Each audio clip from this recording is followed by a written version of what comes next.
Yes, you're absolutely right. I can see John there on the Torque machine, T-O-R-K. That's in the open category. An Indian consortium has put this together. And I guess it's really appropriate that John Crellin, of all people, should be the first person to ride one of these revolutionary bikes. Because if anybody is up for a spot of adventure, it is John Crellin, well known on the Isle of Man as a mountaineer. Recently made his third attempt to get to the top of Everest and got very, very close before the onset of illness forced him to retreat. So back to the Isle of Man he comes, starts competing in the TT, and now finds himself aboard an electric bike as we count down towards the start of the session. So John Crellin is there on a bike which looks very smart indeed, with the white fairing, green plates of course, they would be green, and the white number 7, and we should be going in a couple of seconds from now, and away he goes. Well, listen to that. They love it. And a great cheer to set John Crellin on his way as he passes down below us here. Let's see if we can get the speed trap going on. I'll just see what sort of speed he was doing. He's got 22.3 miles an hour. So that's not too bad in the short stretch between there. And now he's just making his way down under the footbridge and down towards Bray Hill. So the next one off, cheers again. And that's for the Mission Motors machine of Tommy Montano. And away he goes. In fact, it's the E-Rocket. The number's not very well displayed on that. It's the number 7 of Dave Madsen-Migdal.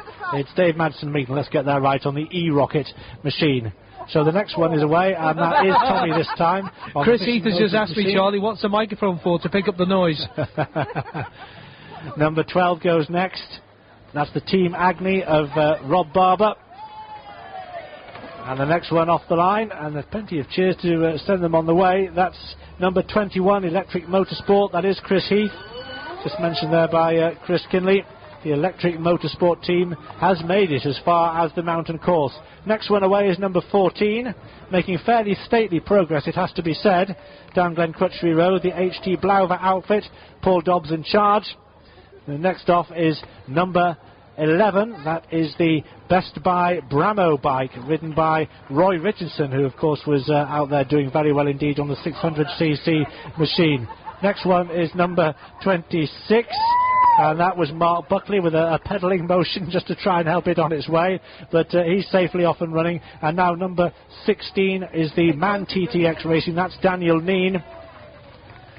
And the next machine with a thumbs up to the crowd as he passes in front of the grandstand is number 18. That's Thomas Schundfelder on the XXL. And another one now leaves the line.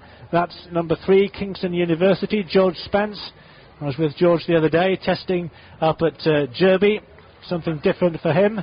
And George is the fastest past us on the leaderboard here, according to the speed trap, 25.3 miles an hour. But it has to be said that the normal bikes don't go a whole lot quicker off the start line by the time they get here. That was number 24, that's the Brunel ex-team and Stephen Harper from Bolton. And now number 8, that's Chris Petty on the Barefoot Motors Racing, and he's going off at a reasonable lick as well. So we think we have next. One more to go, do we? A couple more to go, just one more to go, I think, as again we look up towards the start line. But all those who said they'd never get to the start line have been proved wrong, because they are actually out there, and we wish them fair speed and a good wind to help them all the way around and up the mountain and safely back down this side.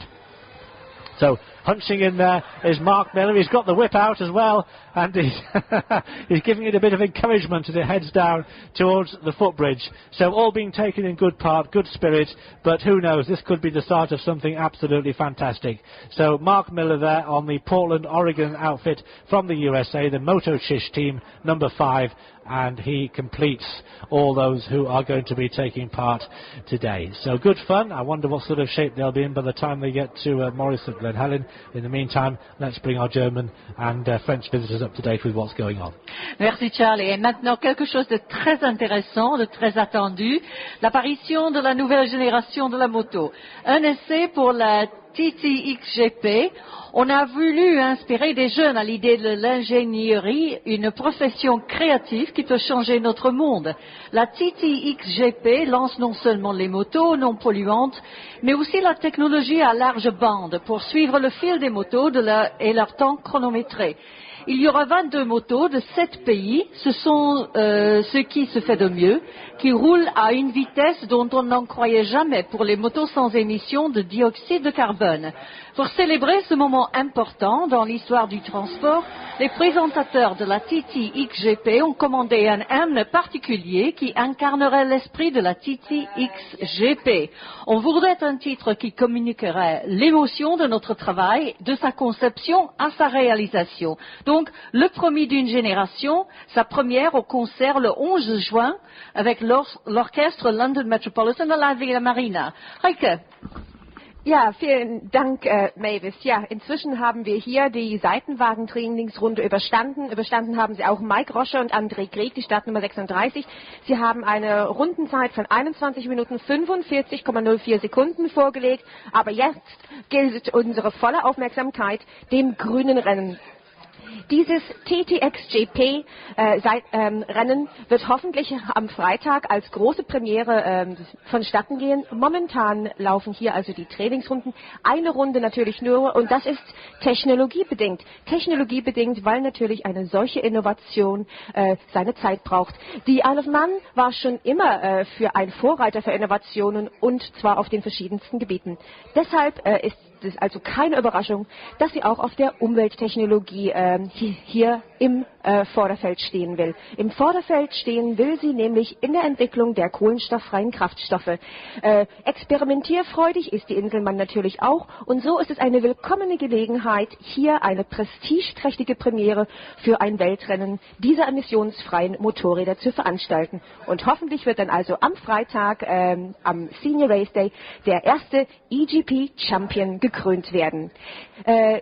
Die Klassen, die hier zu diesem Rennen an den Start gehen, sind die Pro-Klassen. Das sind sogenannte Prototypmaschinen. Und dann gibt es eine weitere Klasse, nämlich die Open Class, die offene Klasse. Das sind Privatmaschinen, denen allerdings ein Maximalbudget von 30.000 Pfund gesetzt wurde. Natürlich betreten wir hier unbekanntes Terrain, das ist ganz unbestritten, aber natürlich, warum auch nicht, denn vielleicht ist es ein Signal, ein Omen für die Zukunft, denn wir wissen wohl schon, dass wir mit kohlenstoffhaltigen Kraftstoffen auf die Dauer nicht mehr rechnen können.